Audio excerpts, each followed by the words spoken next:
Hi, I'm Eldita Abinis na ako sa church. Kay nag-charge man ko dinhi dayon maghimo ko og video mahitungod sa pagpasalamat diha sa Ginoo. Tungod kay kining pagpasalamat usa na siya kabutang nga makapatandog sa kasing-kasing sa Dios, makapatandog sa kanang panalangin. Tungod kay ang plano sa Dios kanimo ug kanako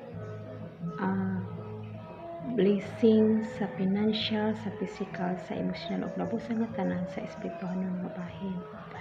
So ang pagpasalamat mo na siya ang usa nga dako kaayo nga butang nga atong pagahimuon ingon nga piniyalan sa Dios. Ang Dios mo'y ato ang magbubuhat og kita iyahang gibuhat aron magpasalamat diha sa Ginoo.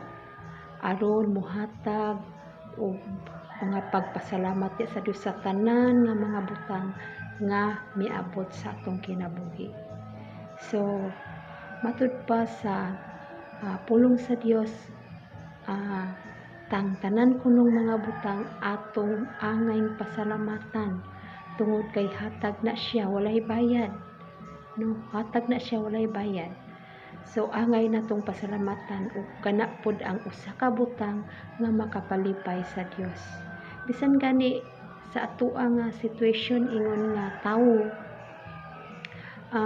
kung hatagan ta dayon or muhatag ta, kung magpasalamat ang usa ka tawo sa imong gihatag, di ba malipay ka? So ingon ana sad ang kasing-kasing sa Dios tungod kay imahita sa Dios or image ta sa Dios. So malipay sad ang Dios kung magpasalamat ang iyahang mga katawhan. Magpasalamat ang iyahang mga creation, magpasalamat ang tanan nga mga katawhan sa tibuok kalibutan. Ug niana nga sitwasyon, ang Dios malipay kayud kaayo.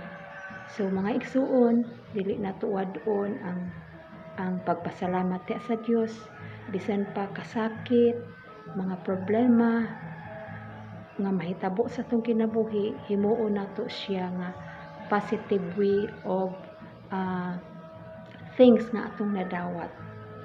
Himuon natong positive even though sa imong una negative tungod kay mga problema pito, pero mao na siya ang only way, mao na siya ang usa ka butang nga pinakamaayo nga bisan pa sa tanan nga butang nga nahitabo sa atong kinabuhi atong pasalamatan ang Dios, no? So to God be the glory.